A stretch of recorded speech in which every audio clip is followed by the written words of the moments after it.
Queridos irmãos e irmãs, estamos na liturgia de hoje celebrando a transfiguração de Jesus Cristo. E nos reportamos ao livro do Gênesis em um episódio bastante interessante para a humanidade. Abraão tinha um filho chamado Isaac. E Abraão ouviu uma voz que mandava que ele se dirigisse a Moriá, uma montanha, e lá ele sacrificasse seu filho, como prova de amor a Deus. Um filósofo existencialista chamado Kierkegaard, que reflete muito a angústia do homem, ele se reporta a este episódio e faz uma reflexão bastante interessante. O filósofo diz que a angústia de Abraão não era por perder seu filho. A grande angústia de Abraão era em ouvir a voz de Deus mandando que seu filho fosse assassinado. O filósofo traz a reflexão para a atualidade e diz: quantas pessoas surtam hoje no mundo, às vezes exterminando toda a família, porque escuta uma voz e age em nome de Deus. Quantas pessoas perturbadas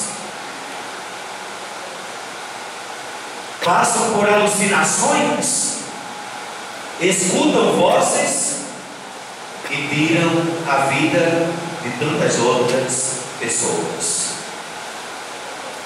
Em nome de Deus. Refletindo então a liturgia proclamada, a leitura proclamada hoje como primeira leitura, nós não podemos perder de vista três elementos que estão presentes naquela citação bíblica. Primeiro, a lenha que Isaac carregou os peixes e fez a fogueira. Esta mesma lenha que Isaac carregou em seus ombros e fez a fogueira para o sacrifício foi a lenha do madeiro da cruz que Jesus Cristo carregou em seus ombros. Assim como Isaac era filho único de Abraão, Jesus Cristo é o único Filho de Deus. No momento então em que Isaac ia ser sacrificado, apareceu ali um carneiro preso pelos chifres. O que nos chama a atenção é que na pessoa de Jesus nós temos o Filho único e nós temos o Cordeiro. Isaac foi poupado, porque a morte de Isaac não seria uma morte redentora, mas a morte de Jesus Cristo foi a morte que redimiu, foi o sangue que redimiu a humanidade. Por isso Deus que poupou o filho de Abraão, não poupou o seu próprio filho. Porque dos três elementos que encontramos na primeira leitura, todos estão presentes na pessoa de Jesus. Compreendemos também a partir da preocupação de Kierkegaard, de que Deus não é a favor da morte, e Deus não se alegra com o sacrifício de ninguém. Deus não permite a morte, porque não permitiu a morte de Isaac. Por isso, qualquer voz que ressoa hoje no mundo, mandando executar alguém, essa voz não vem de Deus. Porque o sacrifício esperado já aconteceu, e aconteceu na pessoa de Jesus Cristo. Celebrando então a transfiguração de Jesus, nós nos deparamos com dois grandes ícones da Sagrada Escritura: Moisés e Elias. Por que eles aparecem no momento da transfiguração? Porque Jesus Cristo é o novo Moisés. Assim como Moisés subiu o Monte Sinai e recebeu os 10 mandamentos da lei, Jesus Cristo sobe a montanha e proclama as bem-aventuranças, significando o novo Moisés.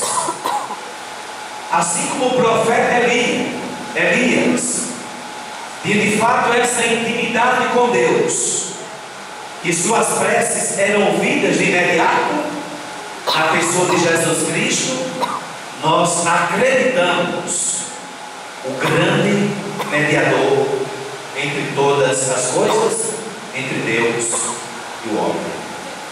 Então, na pessoa de Jesus, nós encontramos o cumprimento da profecia de Elias e dos mandamentos da lei na pessoa de Moisés. Bonito então é a voz de Deus, que naquele momento da transfiguração clama dizendo: este é o meu filho amado, escutado. O que é que significa hoje para nós ouvir a voz de Jesus? A campanha da fraternidade nos dá uma resposta. Ouvir a voz de Jesus é ter a capacidade de descer da montanha sagrada, caminhar na planície e olhar para a cruz do Calvário. A igreja de Jesus Cristo é convidada hoje a ouvir a voz do Divino Mestre. E ouvir a voz de Jesus significa descer da montanha, caminhar na planície e contemplar o madeiro da cruz. O grande problema ou a grande dificuldade é que nós que recebemos o batismo e professamos uma fé em nome de Jesus, queremos, a exemplo de Simão Pedro, continuar onde estamos, continuar a permanecer na montanha. Quem já fez a experiência com Jesus, diz o que Pedro disse: vamos ficar aqui, Senhor. Mas Jesus sabe que seu reino deve se propagar e que a boa nova deve acontecer. Por isso, descer da montanha é uma necessidade. E nós, batizados tantas e quantas vezes, temos que descer dos nossos pedestais. Porque às vezes estamos em um patamar tão mais elevado do que a montanha sagrada onde estava Jesus. Caminhar é a grande necessidade da igreja na atualidade, pois todo o exercício pontifício do Papa Francisco é um convite a uma igreja peregrina, uma igreja capaz de sair de si, de dentro de si, ir ao encontro dos mais necessitados. Peçamos, pois, a Jesus que nos dê a graça de ouvir a sua voz, pois ouvir a voz de Jesus é colocar em prática os 10 mandamentos da lei. Sejamos, pois, transfigurados a exemplo do Senhor, para que todos os dias de nossa vida nós possamos fazer com que as nuvens ou as cortinas de fumaça não tirem o nosso olhar do olhar de Deus. Que a transfiguração seja algo constante em nossa vida, pois a cada dia somos chamados a uma renovação, a uma nova experiência com o Senhor. Que Deus então nos faça homens e mulheres novos, capazes de servir a Cristo na pessoa de cada irmão. Que a transfiguração seja o grande impulso da ação evangelizadora e da missão da igreja de Jesus, que faz parte de cada um de nós, por meio do batismo que recebemos. Assim seja.